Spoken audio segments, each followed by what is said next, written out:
So the plan for this afternoon is a series that here at the Shala we call Founders. And they're called Founders because they are made by a certain someone who was a founder of that particular yoga line of thinking.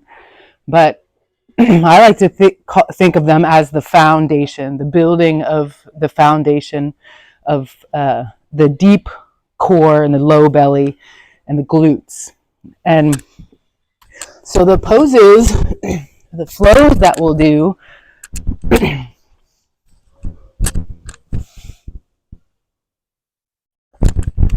are kind of basically a bridge, and then you're walking your feet out until your toes are about to lift up. And so about this distance, and then you'll flex your feet. Your hands are positioned like this, mostly so that you don't use them, but they're just relaxed and soft. And then the action is to lift the hips from there.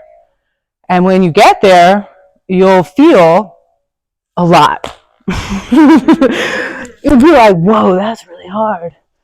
And it is hard, but it's also okay that it's hard in a particular way that you can hold for a while and flow in and out of it, because it's strengthening the posterior chain and the whole back line, we call it, that is holding you upright. There's also variations that are side plank. So your feet are active and you're in side plank and pulling in. So this is going to activate the side core here. And then there's a plank foundation one also where you'll be pulling in.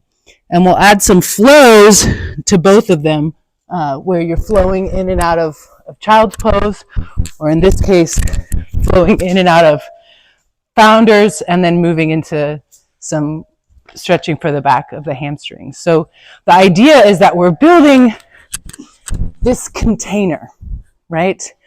And the container, if you visualize it, is the pelvic bowl. My dirty jeans from our Seva is the pelvic bowl. And we want that to be balanced, so not tilted position forward, and not some of the cues that we get for some of the activation in the back body is to tuck the tailbone, but that leads to a flattening of the low back. So we're learning how to hold a neutral lumbar and how to tone the low belly in a way that builds this container or a bowl for the pelvis. And so anatomically and physically, you could imagine why that's helpful to have a stable, balanced, well-positioned pelvis. But if we're to get a little esoteric with it, which is fun, right? This is your what's called a kunda. So in sacrifices or fire offerings, which I'm kind of centering as an example of how we can think of our life metaphorically, and it provides images for the kind of action that we want to take. The kunda is the pit that holds the fire. And so building your physical pelvis builds your container so that when we build heat and build fire, it's held and contained, and it burns hot and well and clean, so that then we can make our offerings into that well-burning fire, right? I mentioned the first day which is just yesterday, wow, that you're my little fires for these 3 days. And we're thinking about everything that we're doing as feeding this inner fire. And so this practice is both to help ground your attention and help do what's called calm vata. And we're doing that because at this time of day, Ayurvedically, vata tends to get out of whack. I don't know why I should do that, but air and space get everywhere and your attention moves everywhere and it becomes hard to focus.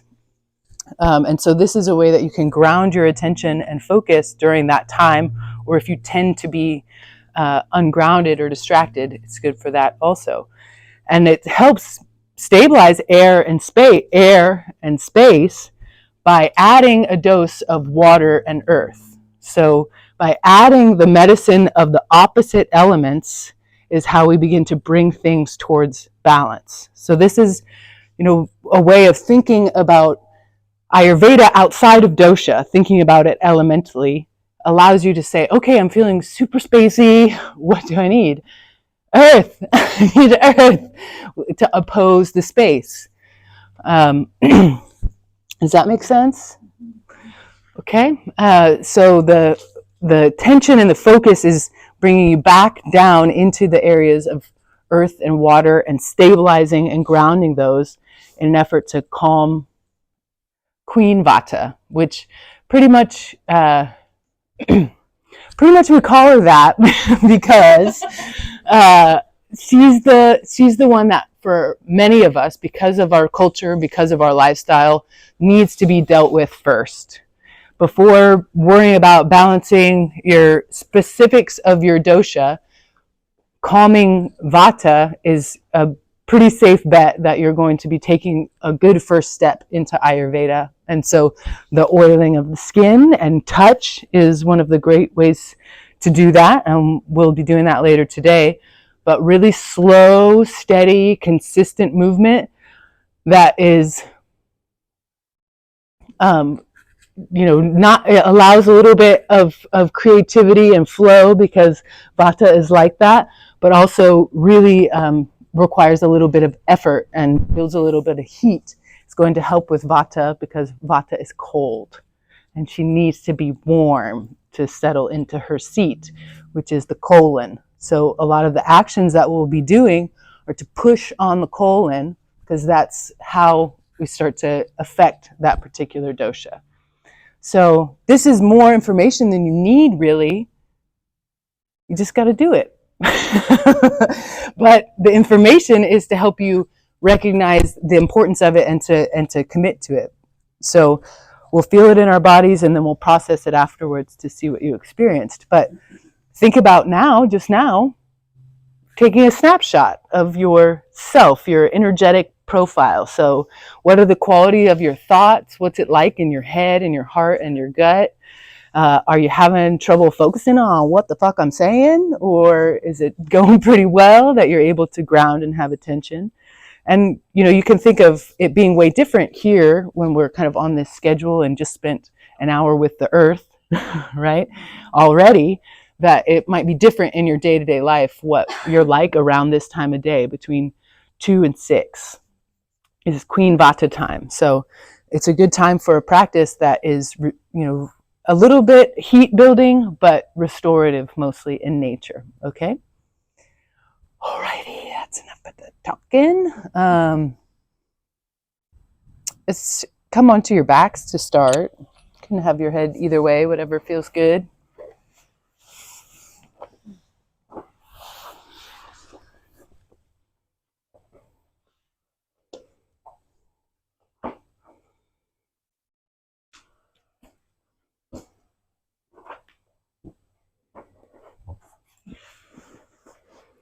Okay, and as you get there, shake your toes side to side, wiggle your hands, and kind of just let all the wiggles get out in whatever way you need.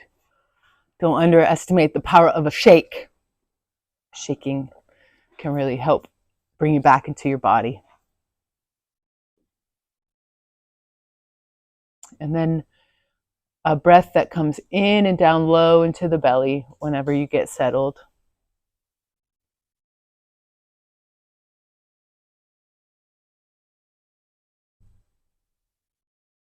And feel your attention move to your sense of touch and becoming heavy. So you're not making any effort to resist gravity pushing you to earth.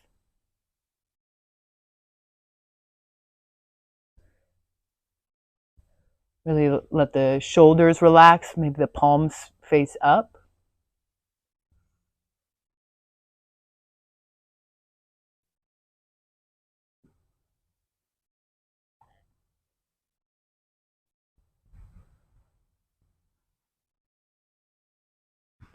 And as soon as you get a breath pattern of low in the belly to up in the upper back and shoulders put into place, start to add emphasis to attending your exhale and making the exhale complete.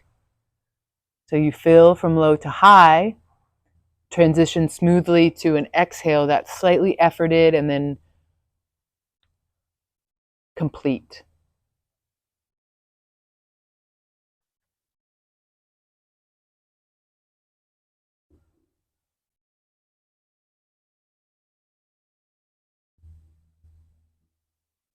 We'll just do a quick scan of the body with your attention. So this breath that's in and down and that's emphasizing the exhale continues. And your attention on the next inhale moves in and down also to feel your feet and the soles of your feet.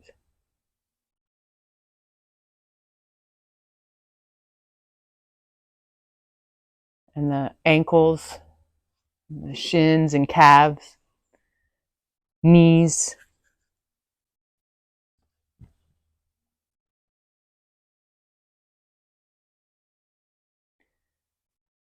the thighs and hamstrings,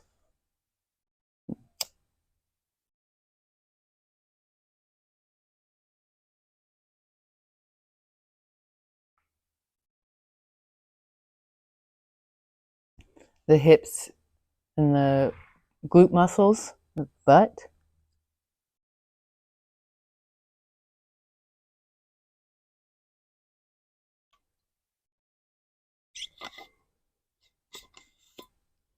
and then into the low belly and the low back.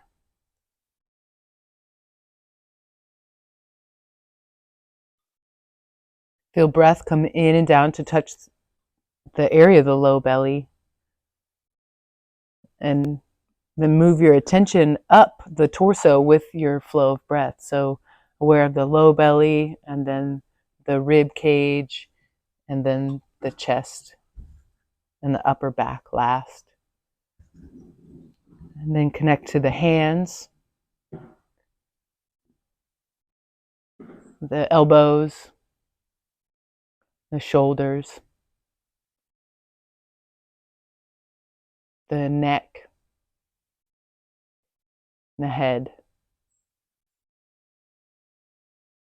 And become aware of the face and the muscles of the face and allow your face to be expressionless. Maybe just the softest smile.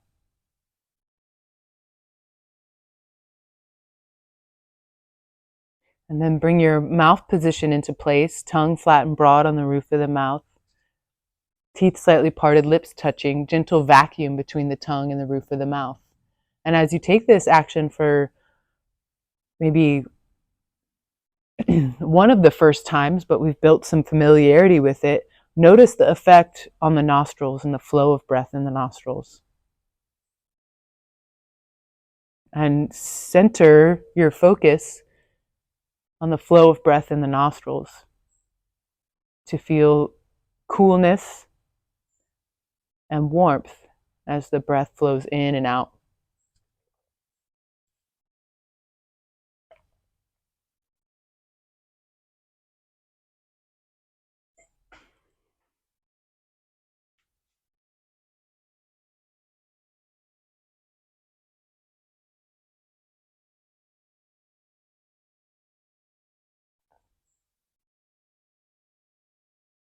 And just take stock of how well your attention is able to focus on that coolness and warmth.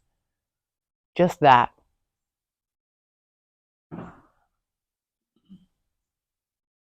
As if that touch of temperature and air was the only thing.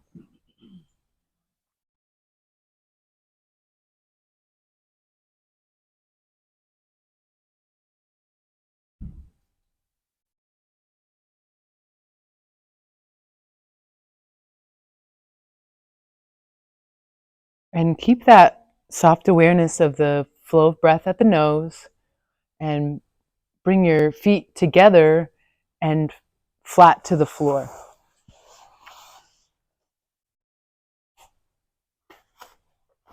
So with the feet flat on the floor, begin to walk the toes out, as I did at the beginning. So you're like kind of crawling your feet out with your toes until you feel that the toes and the ball of the foot start to lift up.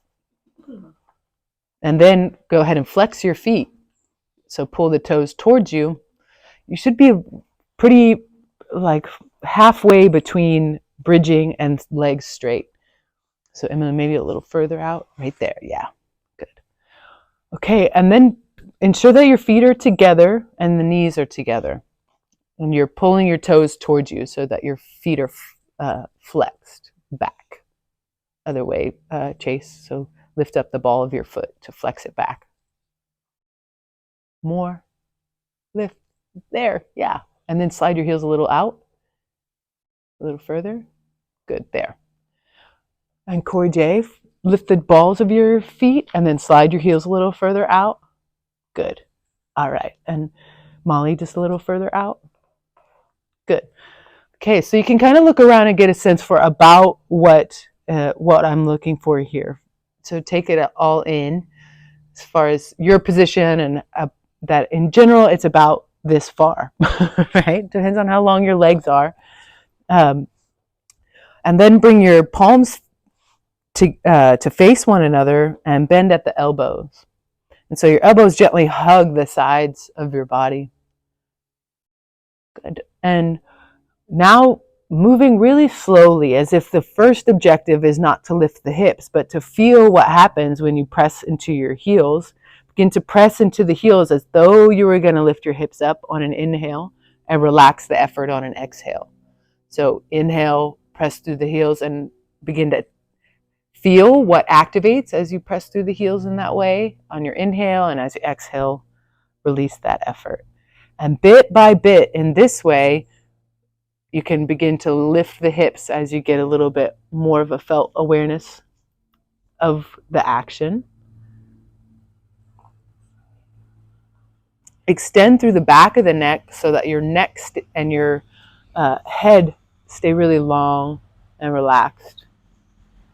And keep moving in this way with the inhale coming in and down, cool at the tip of the nostrils, and the exhale being complete as you relax completely also.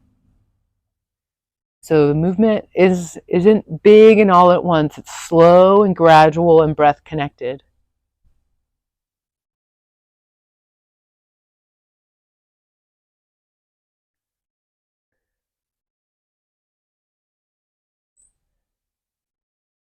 And if from here it feels like just sliding the heels apart ever so slightly would make you feel more stable, you can do so.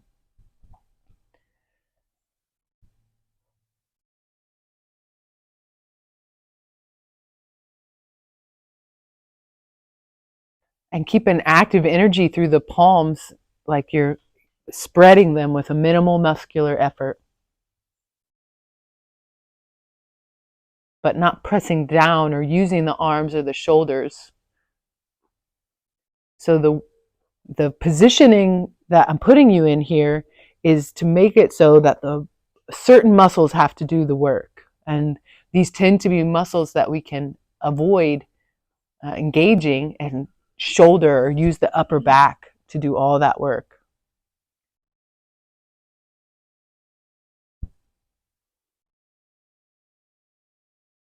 Good. Within the next few breaths, work your way towards what feels like as high as you could lift.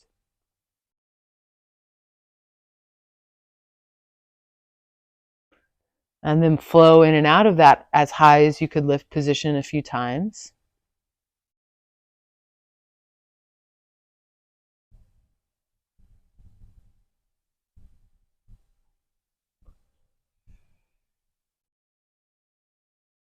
Good. And next time you lift, hold there. And keep the face soft. And remember your attitude of friendship.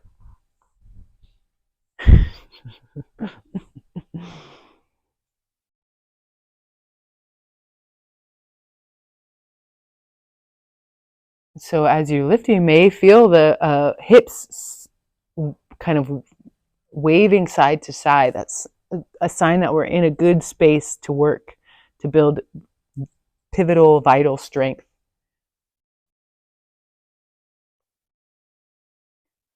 Put in on one of your next exhales, come down and bring the knees in towards the chest and receive your thighs into your belly and grab behind the back side of the thighs. And pull in the belly and the thighs as close as you can together. Good. And you can even clasp the opposite hand underneath the thighs in some way. And then this is a cue for keeping the belly and thighs in contact. You can let your head continue to relax down. But do your best to keep the low back grounded so that you're not lifting your tailbone all the way up. Good. And keep the back of the neck long so the whole posterior chain is lengthened.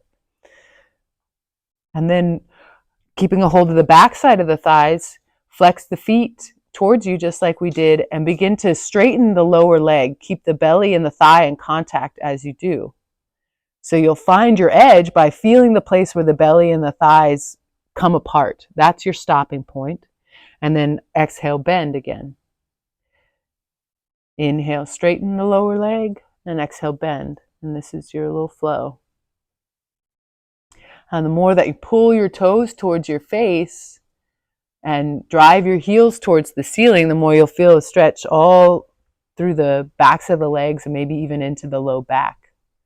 Something that can happen is you'll release at the neck and allow the chin to move towards the center of the throat, or move towards the ceiling. Keep the chin contained.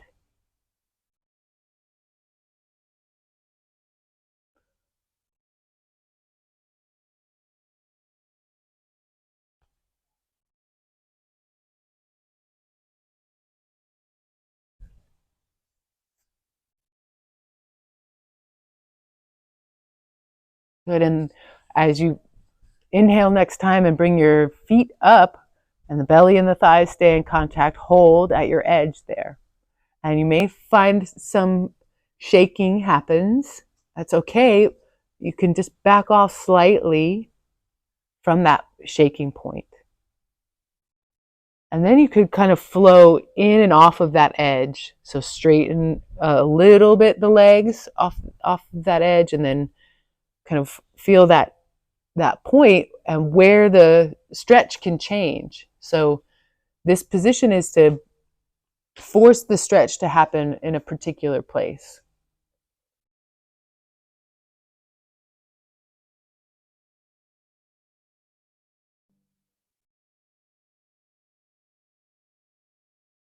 Good. And then release the legs back down and release the arms and allow the feet to come back to the floor. Slide the feet back out to that position we were in before, where you're kind of halfway in between bridge and straight legs. If you'd like to come into straight legs to stretch for a second, you can.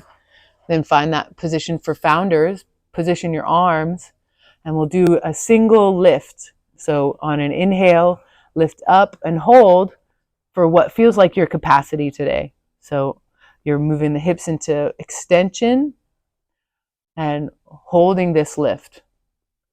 So a strength standard that we have here is to be able to hold this for 5 minutes.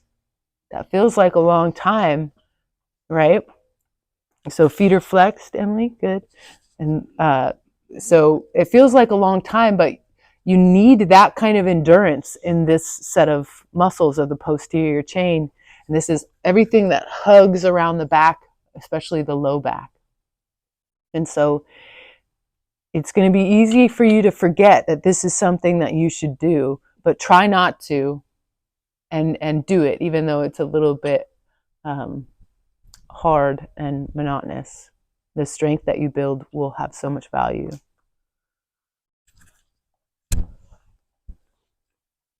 So what you're finding out today is your starting point.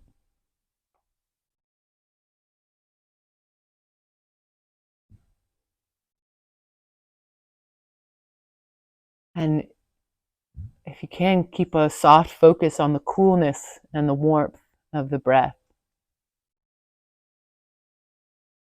And without coming out at all, is there something that you could soften or make easier about this at the jaw, deep at your center?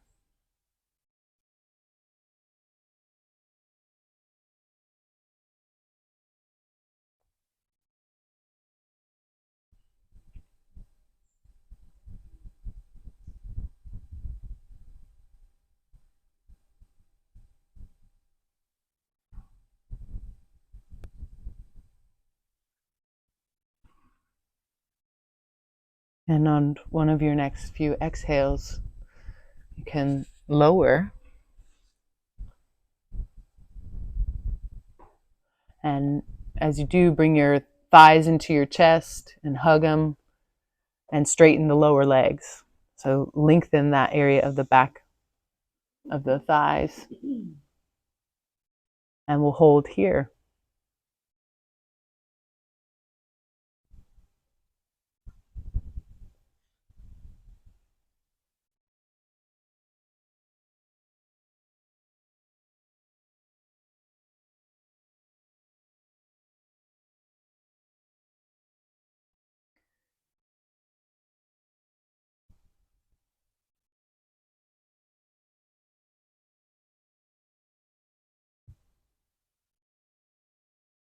Good.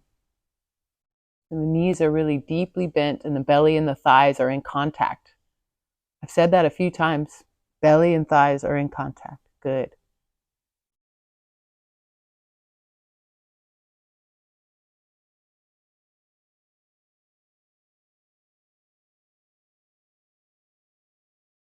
And on an exhale, release and bring your feet flat to the floor. And roll onto your right side. And once you get to your right side, prop yourself up on your right elbow with your right elbow right underneath your right shoulder and your palm pointing away from you, or your fingertips pointing away from you and your palm down. Bring your feet to bend and bring your feet as far back as you can behind you, and then act as though the floor were underneath your feet. So this is like a sideways bridge position. Good. And with the left or the top hand in front of you can hold a little bit of weight and help you balance at first. And on an inhale, lift the hips. And as you lift the hips off the ground, also try to extend the hips forward so that there's not a crease at the hip. Good. And on an exhale, come down. And flow in and out of that a few times. So really being sure that your palm is broad and that you're pressing gently the floor away from you will make sure that you're not hanging out in your shoulder joint. So you're really pressing the floor away from you as the first step, and then lifting the hips as the second step.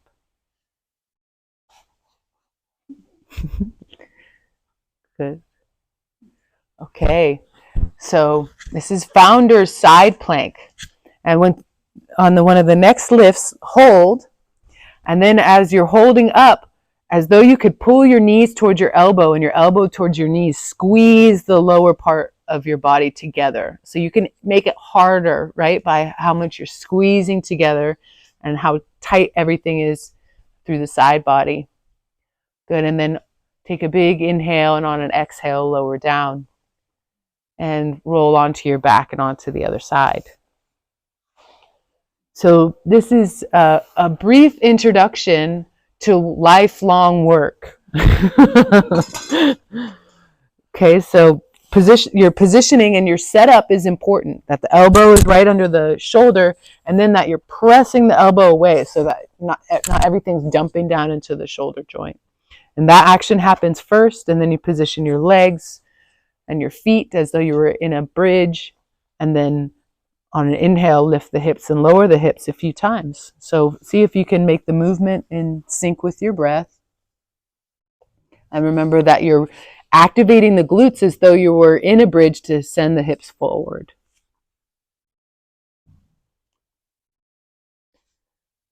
Good.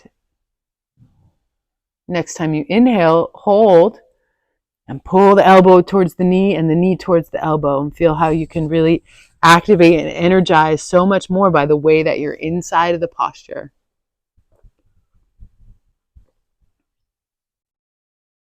And keep pressing the floor away and keep the elbow strong. If you need to use the upper hand to support balance, you can do so. Good. And then on an exhale, come down and roll onto your belly with the arms up overhead. And with the feet wide, we'll do that reverse windshield wiper just to release the hips.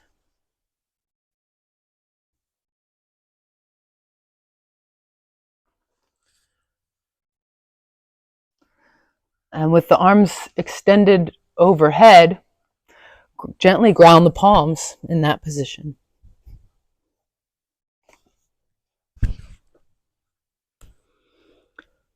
And then bring the legs extended back behind you. One by one, walk the hands back so that your chest starts to lift and your elbows are positioned right underneath the shoulders. Palms are grounded and forearms are parallel to one another. Good.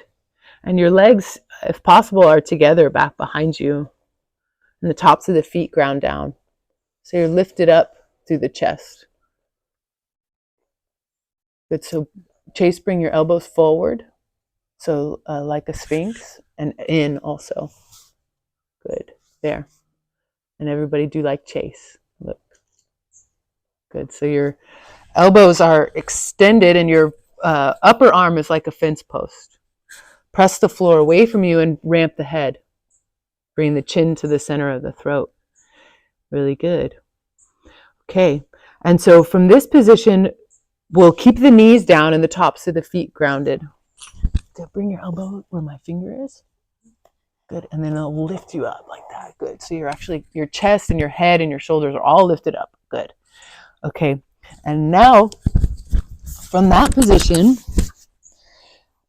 you'll just lift the hips into the core containment and lower the hips. And lift the hips and lower the hips. And the tops of the feet grounding down is to engage the glutes to keep your low back safe. Feet are apart? Feet are together if you can in the back. And the knees stay down. Yeah. Good. And next time you lift up, hold. Good. And really puff up through the upper back and shoulders, but keep the core containment in place and pull the knees towards the elbows and the elbows towards the knees. Ooh, yeah, get those shakes. They're for you. They're for you. Good. Good. So this is the kind of strength and containment through the core that you want to build up. Oftentimes when we advance our plank too fast, we miss this vital strength. Okay, keep the elbows down if you can, and then push up and back, keeping the elbows in place into child's pose. So it's a modified child's pose where your knees stay in place and your elbows stay in place, and then you're lengthening through the underarm.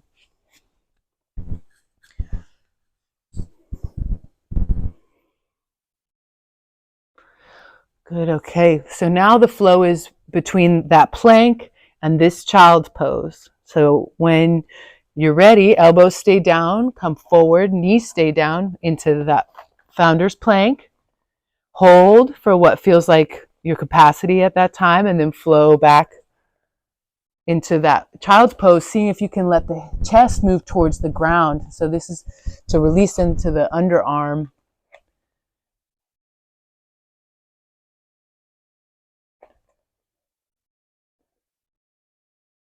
And the knees and the elbows stay in the same place.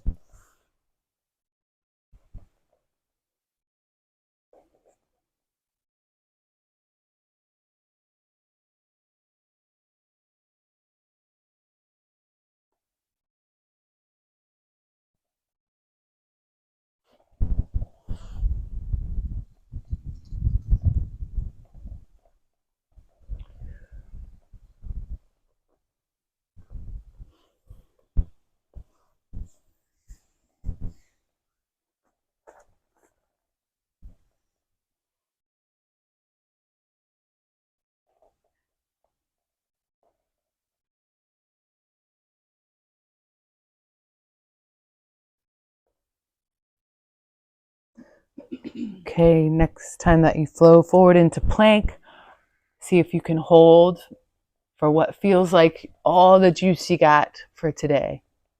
This is our last active posture. So pull the elbows to the knees and the knees to the elbows. And see if you can feel that the shoulder to the knee is one consistent line. And then when you're finished, come forward and down onto your belly and come into creeping position. You know it well, rest well, good work.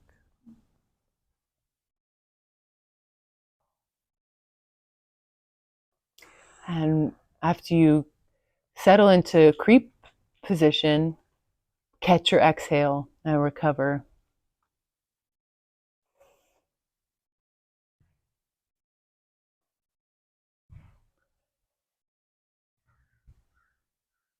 And then after you feel like your heart rate and your breath rate have come down, can flow side to side and creeping a few times.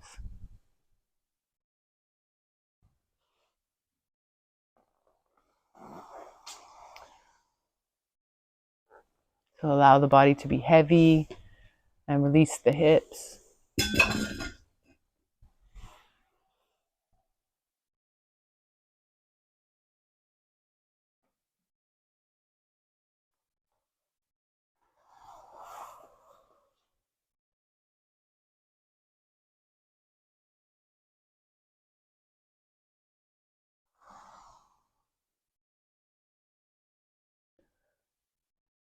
Thinking about having the knee wide away from the hip as you get more and more spaciousness.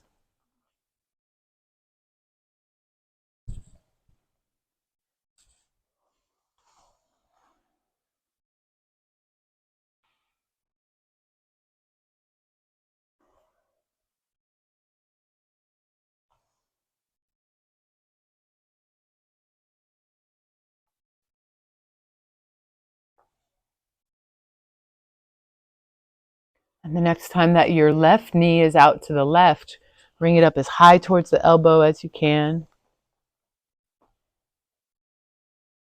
And let it settle out to the side. Knee, settle out to the side. And bring your forearms to stack in front of you and your forehead to your forearms. So you'll kind of rest your forehead on your forearms and be looking down.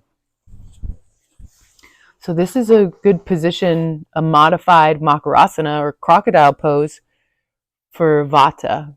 She's grounded and kind of in her own little cave in this space right in front of your face.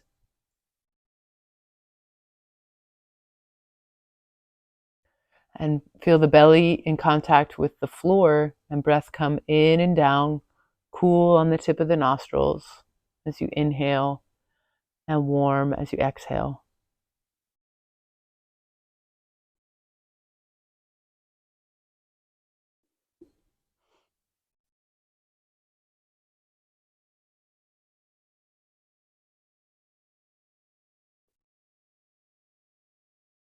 Keep the upper body relaxed and switch legs.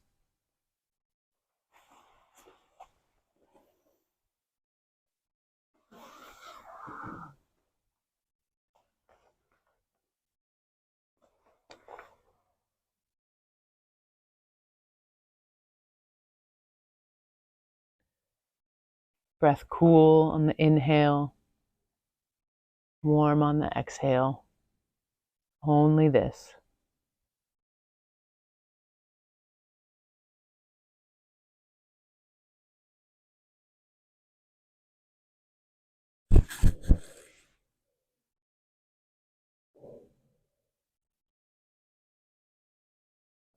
See if you can keep this focus on the temperature of breath at the nose and open your sense of hearing.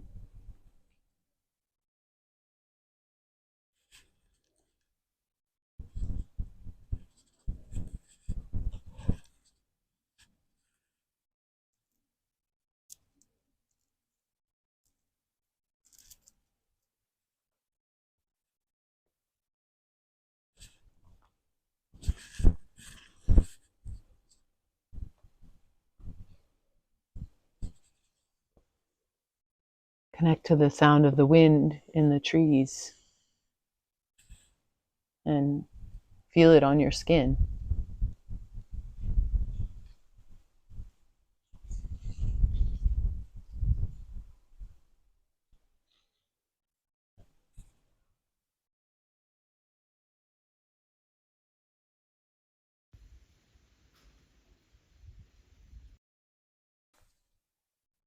Just this.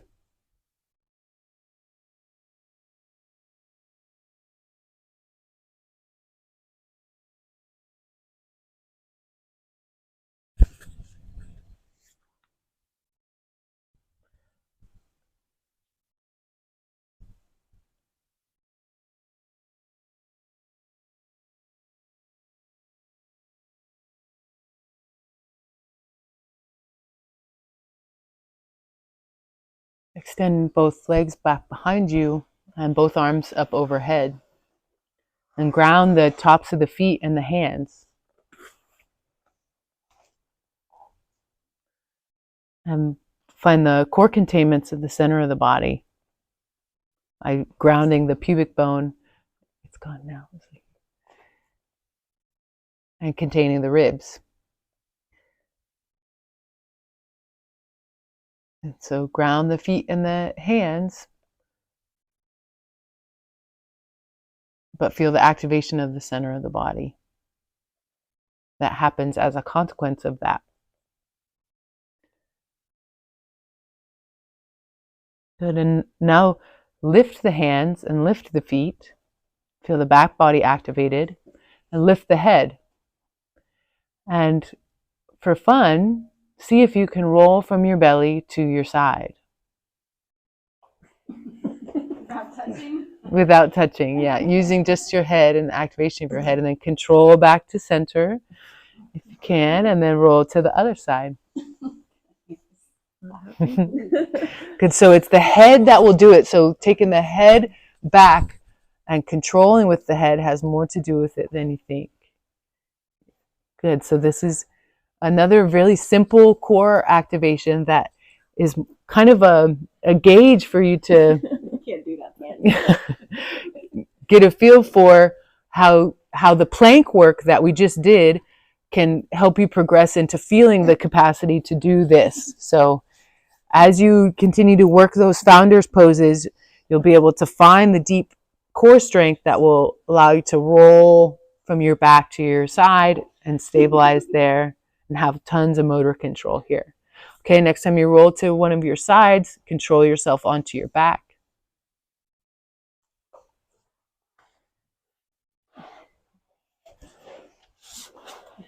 Good. And on your back, get settled.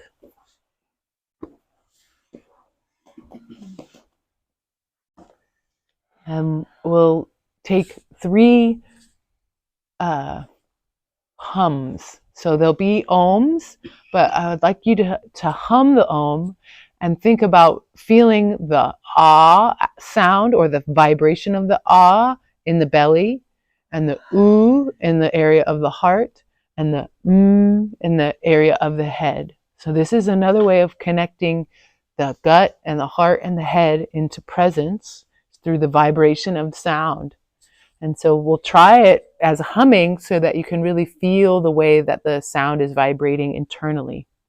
So deep inhale and exhale to prepare. And on your exhale, after the next inhale, begin to hum.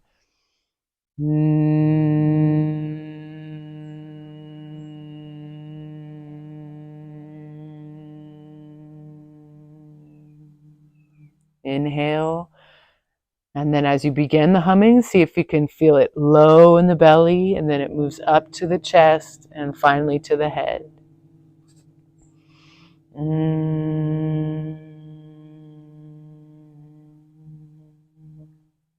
Last time. Inhale, fill. Exhale, vibrate from low to high.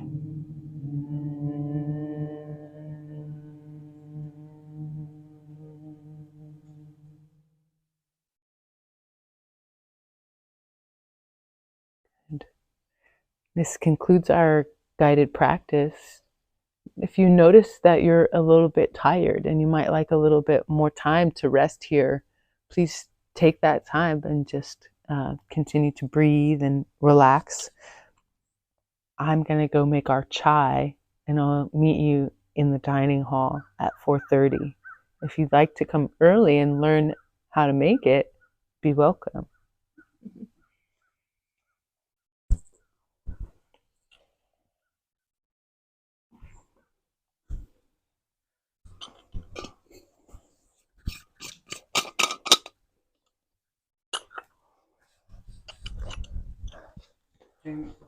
Yeah. The founder's pose.